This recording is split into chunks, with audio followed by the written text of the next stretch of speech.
Stand your ground, men! Don't fire! Unless fired upon! But if they mean to have a war, let it begin here! Pitcairn. Disperse, you damn rebels! Lay down your arms and disperse! What the deuce are you doing? Hold your position! Cravens! Traitors! They are not coming back, so we'll have to make do with those who remain. Don't you lecture me, Honor. Return fire! Return fire! You need to get to Concord and warn the others. Show this to whoever leads there. Should be a man by the name of James Barrett. Go on now!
Blood's been spilled in Lexington, and there's more to come.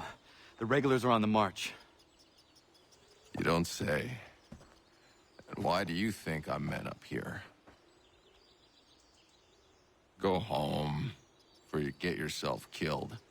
I've enough to worry about without some green boy looking to play it hero. I can vouch for him. John Parker as well.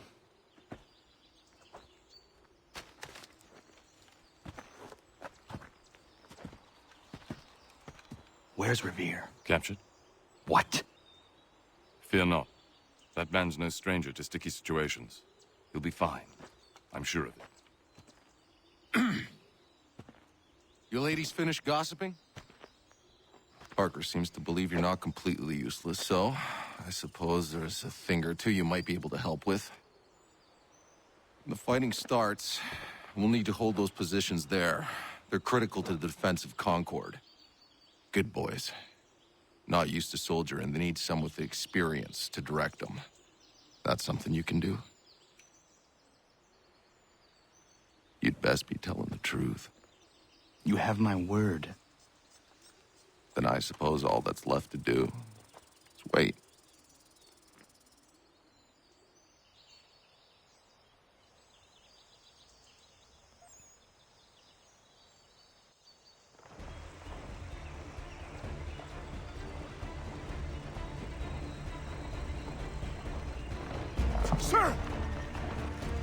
the barricades!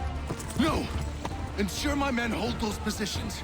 If the Red Devils break through, we're finished. What would you have me do? Listen carefully. The Redcoats will form firing lines. Order the men to shoot just before the line is ready. Too soon and they'll miss their targets. Too late, and the enemy will open fire first. Understood. And if any of those bastards make it through, engage them. You must keep my men alive.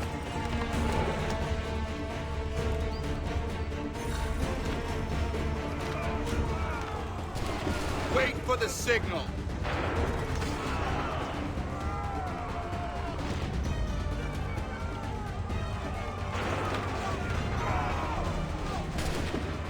Open fire.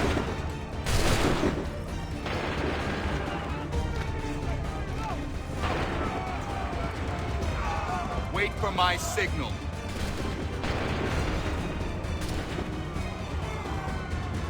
Open fire.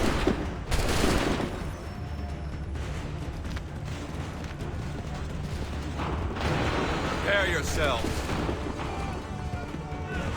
Hold fire.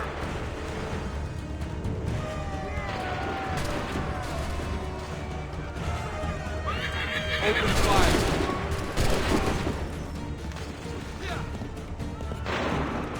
Wait for my signal. Fire!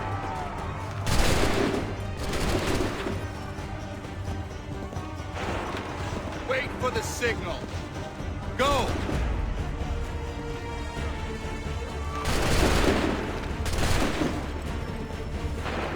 Prepare yourselves. Wait for the signal. Fire now!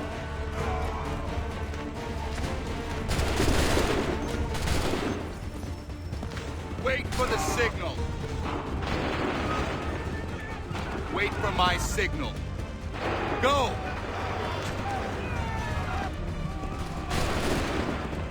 Wait for my signal.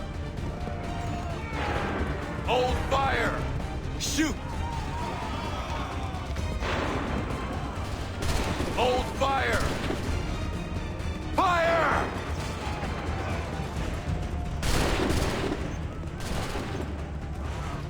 Wait for my signal. Open fire.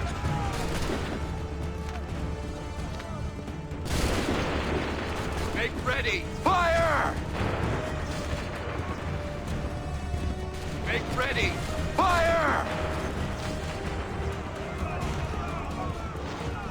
Make ready.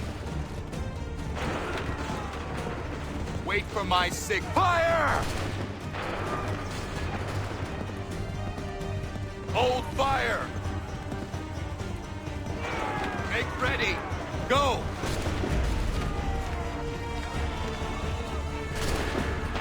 Hold fire! Prepare yourselves. Fire now! Prepare yourselves. Prepare yourselves. Shoot!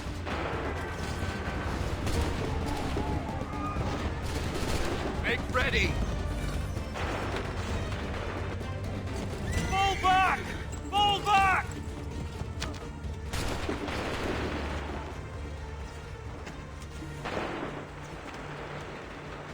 We did it! They're turning tail!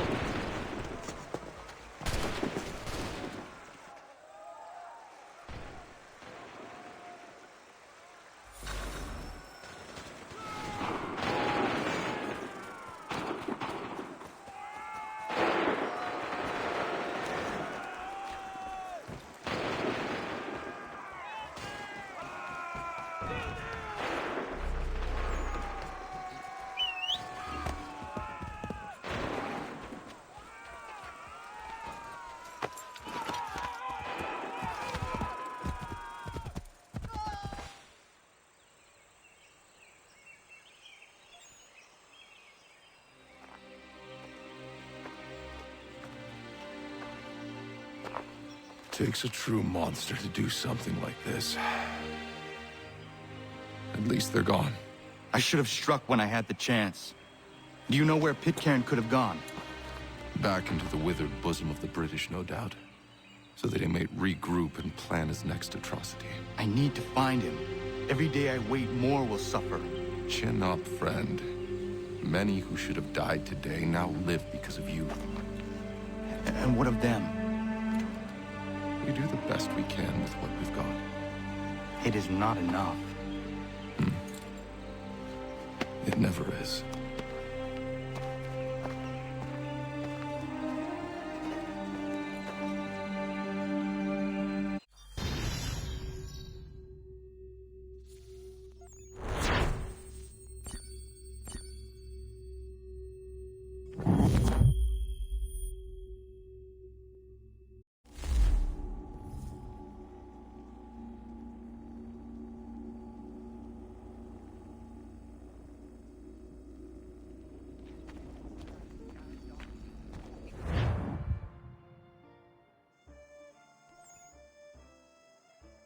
And for the support of the glorious cause. I beg they will accept my most cordial thanks for this distinguished testimony of their approbation. But lest some unlucky event should happen, unfavorable to my reputation, I beg it may be remembered by every gentleman in the room that I, this day, declare with utmost sincerity, I do not think myself equal to the command I am honored with. Truly, there is no man better suited to the task. Really? I can think of several. Charles Lee. Do I know you? I would not expect you to remember. Come, Connor. There's someone I want you to meet. I will keep an exact account of my expenses. Sorry to pull you away like that, but the last thing we need is the two of you coming to blows. Now, Connor, allow me to introduce you to our newly appointed Commander-in-Chief, George Washington. Ah, so you're the one who saved Sam and John at Lexington. It was the Patriots who did that. I merely lent support. As humble as he is brave. We could use more men like you. I'm sorry, but if you'll excuse me, I should attend to Charles over there. He looks none too happy about being passed over for command. It was good to meet you, Connor.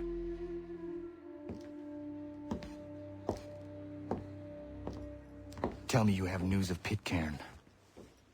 I'm told he's taken shelter in Boston, where he's guarded by 1,000 redcoats. The only way you're gonna get at him is if we draw him out.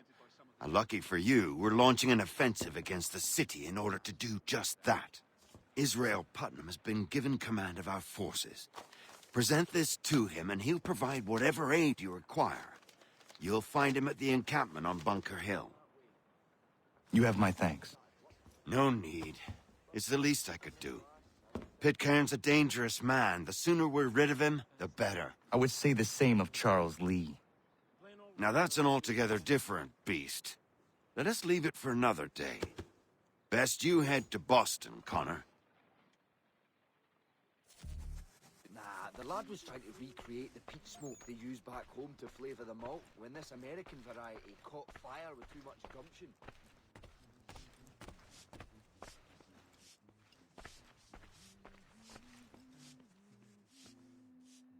Still here, are you? I was just wondering, what happens now? There's quite a lot to do. Commander Washington must determine when and where we'll strike next. And we need to get to work on our message. Message? We must contact the broadsheets at once. Ensure it's clear to everyone that it was the Loyalists who fired first in Lexington. But no one knows who fired first. Which is exactly why we must spread the news quickly. We'll determine public opinion. This seems dishonest. Perhaps, but so what? People must believe we acted in self-defense, else we've committed treason. But you have. Better to bow and scrape before a tyrant, then? Is that what you suggest? No, of course not. No one should be denied freedom. And yet, to change the truth, it seems a dangerous road to travel. Understand, Connor. This is a war fought not just on the battlefield, but within hearts and minds as well. There's nothing wrong with a bit of theater, especially if it saves lives. Don't remind me. A pox on all who think bathing in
up and retired.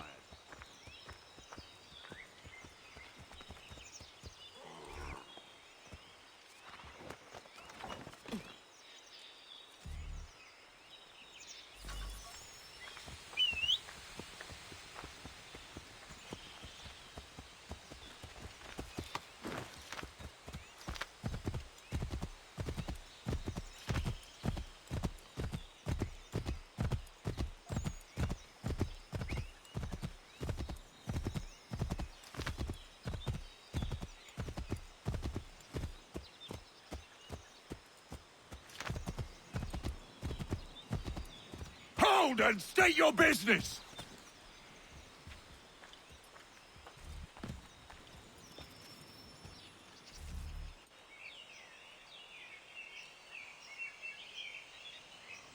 I'm looking for Israel Putnam. On whose orders? Samuel Adams.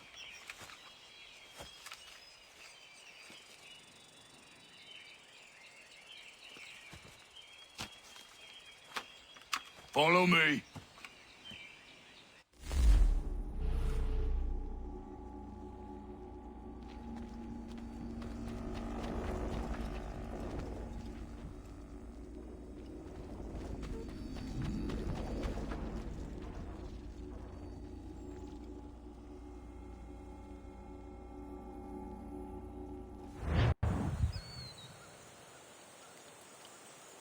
This is not Bunker Hill. Aye, it's Briggs. There's been some disagreement as to where we should encamp. Any news from Boston? The Tories aren't moving, and any time we try to press them, we lose a dozen men. I think Putnam and the others plan to assemble artillery on these hills. A good shelling might make the Redcoats rethink their strategy. And what of John Pitcairn? That bastard's the cagiest of the bunch. He's appeared time to time to taunt us, so send regards by way of cannon fire. It's all right, though. He'll have what's coming to him soon enough.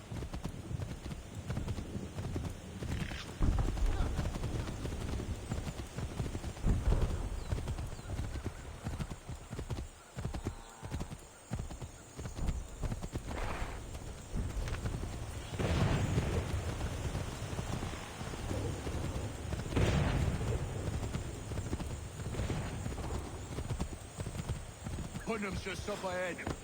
I don't care much for your excuses, gentlemen. We should be building on Bunker Hill. Breeze is closer to the city, but it is also closer to their artillery! Our orders came from men so divorced from the situation, we are compelled by reason to employ our own faculties to make a proper determination.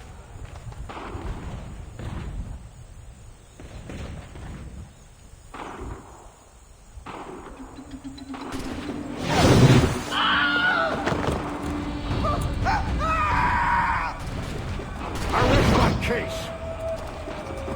I'm going back to Bunker Hill. Good day, gentlemen. General Putnam. What? I'm looking for John Pitcairn. I was told you would be able to help me find him. He's tucked away inside that city with no reason to leave. As long as that ship continues its assault, we'll never flush him out. But if the ship was silent, Oh, then poor John might be forced to get off his arse and come forward. I shall fly this flag to signal my success. And I shall speak fondly of you at your funeral.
assembled.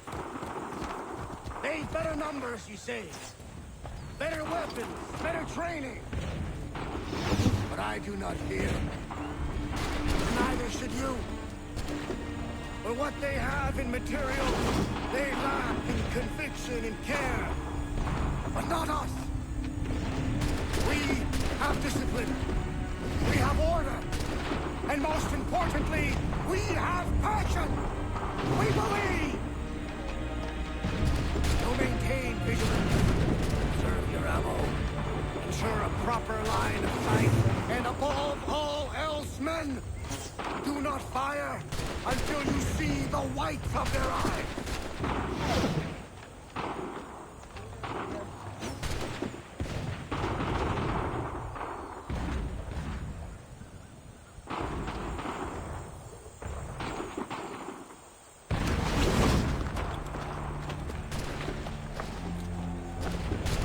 Well, I'll be damned.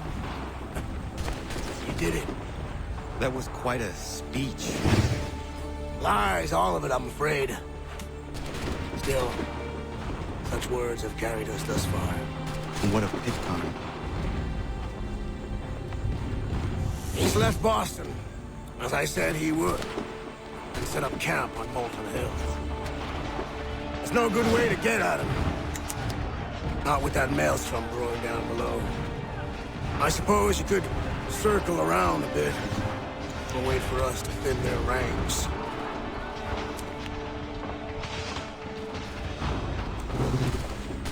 There is no time.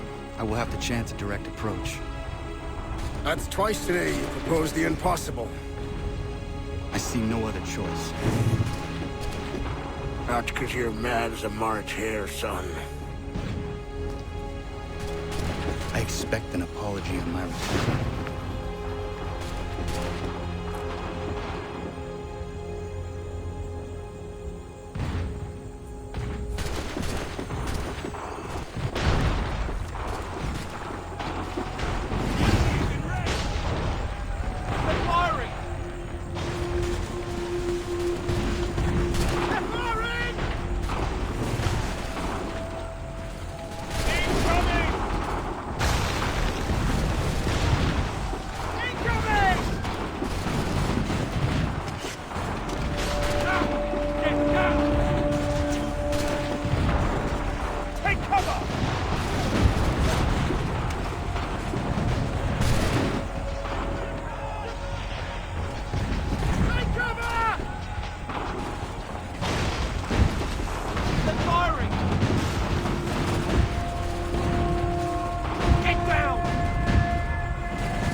did you do this? To protect Adams and Hancock and those they serve, you meant to kill them. Kill them? Are you mad? I wanted only to parley. There was so much to discuss, to explain. You've put an end to that now. If you speak true, then I will carry your last words to them. They must lay down their arms. They must stop this war. Why them and not the Redcoats?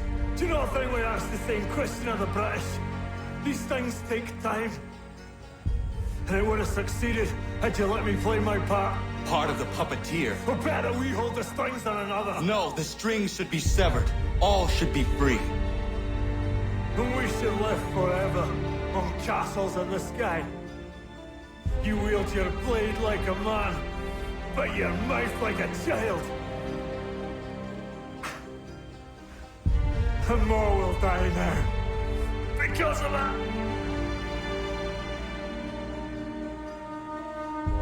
Zahan yanere o tenam da setakwe.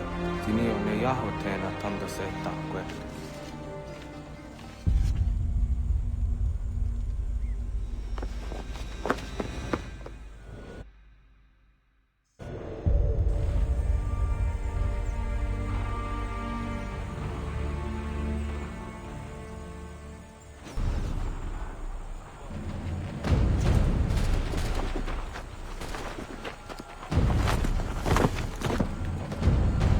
How dare you sneak up on me like that? Why don't you just go out there and just help this camp retreat?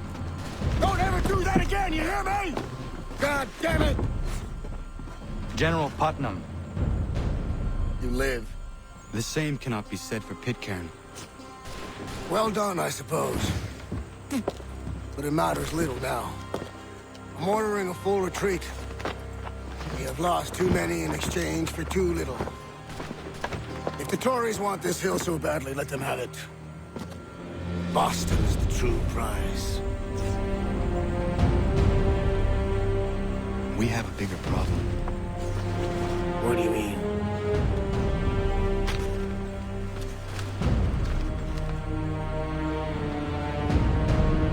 This can't be right. It says they plan to murder Washington.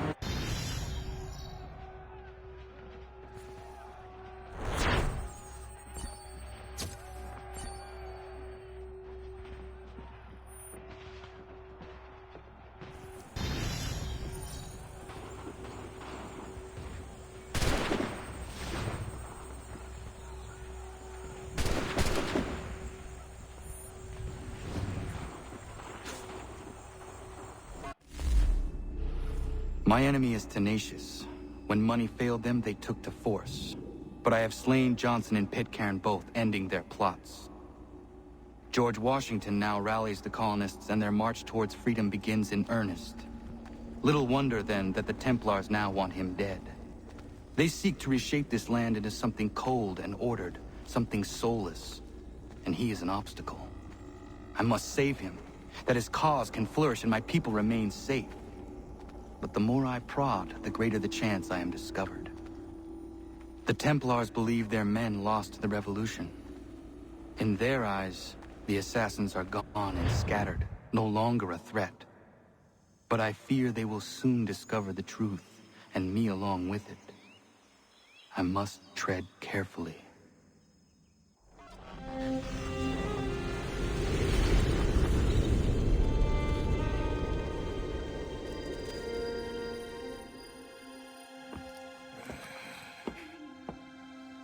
How fares the hunt, Connor?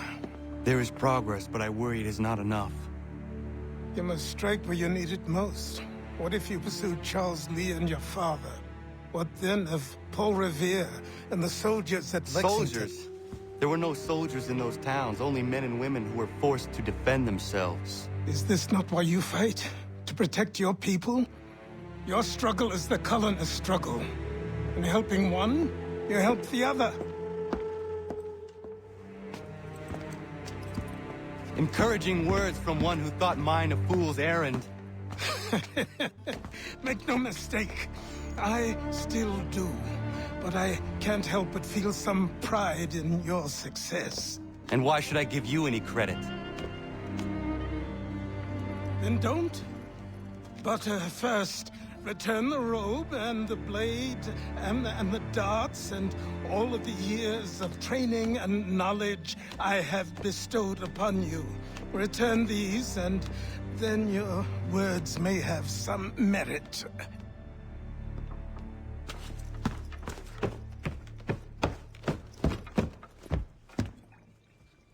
Or you could just admit that you are wrong. Oh, child, please, you've killed 2 men. One more salesman than soldier. You're gonna have to try a lot harder than that to impress me. Is that so, old man?